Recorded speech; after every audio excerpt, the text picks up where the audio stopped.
She was the one who actually put the cast together, right?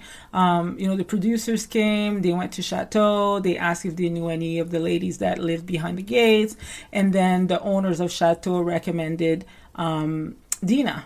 And then Dina, from there, she put the cast together. She asked Teresa, she asked Caroline, and then she asked Dolores. And then at some point in time, I don't know what happened with Dolores. I think it's in that book. But Dolores did something or said something at the initial interview with the producers, and whatever she said got misconstrued, and it got back to her, and then she was kind of mad about it, and she was like, you know what, I'm not doing this show, right? So Danielle was cast as well, right, as part of the show. Jacqueline was friendly with Danielle, and she talked to Danielle about it, and she accepted to film, right? But anyways, so Dina probably she probably feels,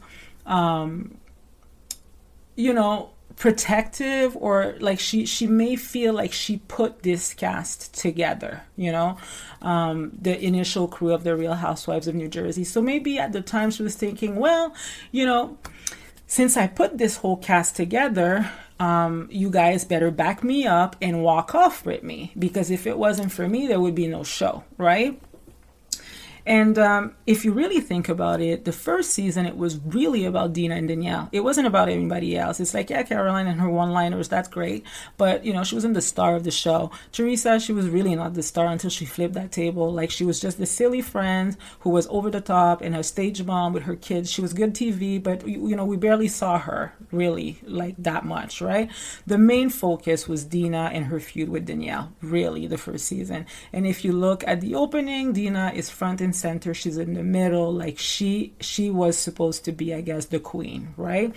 And Karen is like at the far end, like, she's not even like close to Dina, she's at the end. So it's very possible that Caroline, because Kim D, she says that, Caroline got the tap, tap, tap, and basically production told her, you better do something because this is boring, and then Caroline decided to bring that up, right? But it's also very possible that Caroline, and I'm just speculating because I'm looking at it from a different set of eyes, right? It's possible that Caroline might have just wanted to throw her sister under the bus a little, right? Maybe Caroline felt like, hey, you know what? I didn't care about this show, but now that I'm on it, like, I kind of feel like, I want the attention too. And this is my baby sister, and now I need to kind of like, reclaim my position as the big sister and make this a little bit about me too. Right? So maybe it was a little bit of a calculated move from Caroline's part to go against Dina at that point and speak on that subject, because she was maybe a little bit like territorial, maybe a little bit of sibling rivalry.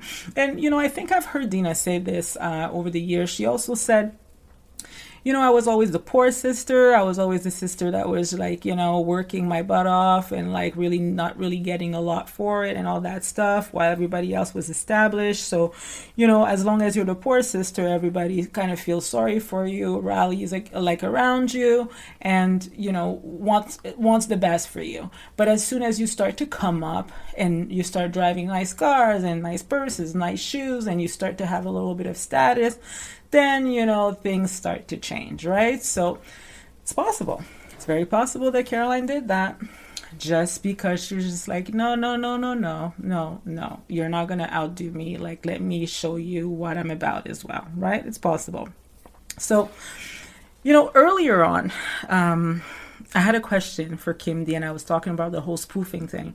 And I found in the archives something that I had completely forgotten about, and it had to do with back then people were super active on Twitter. It wasn't like what it is today, where people are a bit more careful and curated, or like people have their PR team and all of that. Now, it wasn't really like that back in 2010, 2011, right?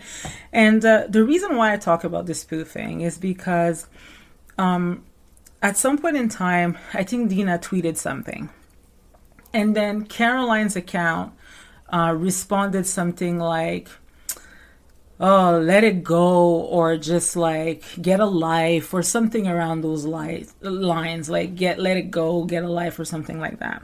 And then half an hour later, Lauren Manzo went on Twitter and said, oh, my mom's account got hacked. And whoever wrote that last tweet was not my mom. It was probably the hacker, right?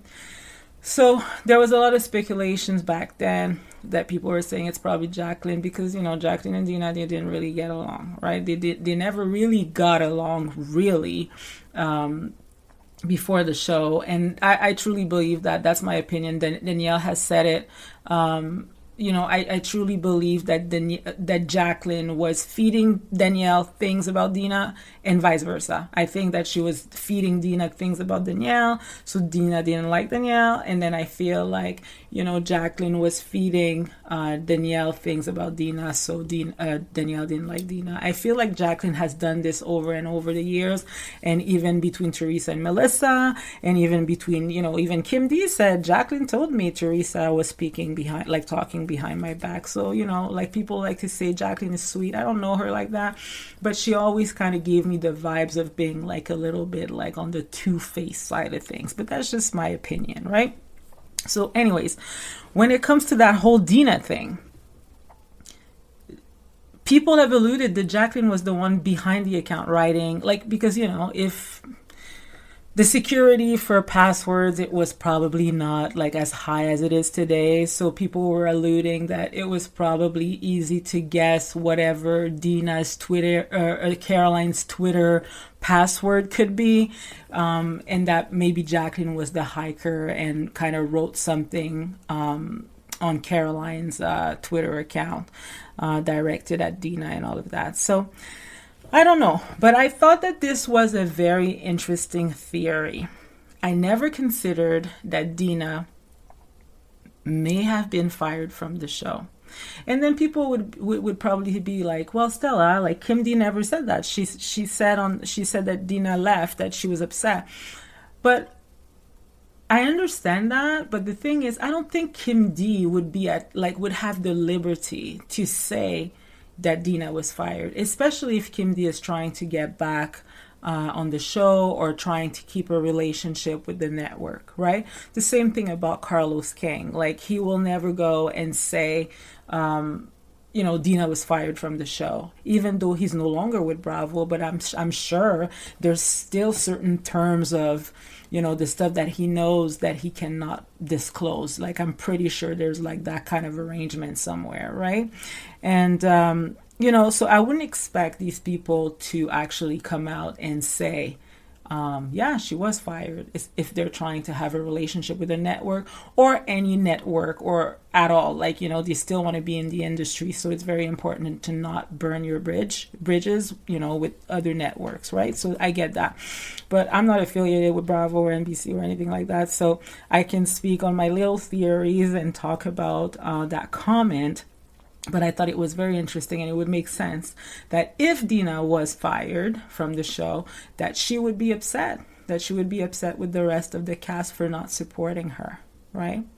And just letting Bravo get rid of her, you know, with the whole signature thing with Lexi and all of that, right? All of those things are alleged, by the way, but Danielle has spoken on that as well. So I feel like, do I have to say alleged at this point? Because she talked about that many years ago and gave the story, right? So, and obviously it would have been a huge liability for Bravo to try to defend Dina at that point, right? Because they could have been liable for, I don't know, not doing their due diligence when it comes to having a minor on the show, right? So anyways, that's all I have for today, guys. My gosh, it was a lot. Thank you so much. Who knew that this little thing that I used to do when I was a kid, you know, I used to talk to myself. My mom used to look at me like I was nuts, and she would be like, why are you talking to yourself? You know, that's the who knew it would pay off, that I would be able to carry a whole conversation with myself for like over an hour and a half. But anyways, guys, thank you so much for listening. Thank you for tuning in, your comments, your support, your shares, your DMs. You know, I have the Substack too. I put my thoughts on there as well. Please subscribe at Housewives Relatable Substack.com. It is completely free. I can't say it enough. You can comment on there. You can share. I'm not saying it's going to be free forever, but it's free for now, so you can join. And it's just another aspect of my artistry that you can be a part of. Okay, so guys, thank you so much. I love you all, and as always, be a fan, not fanatical. Ciao.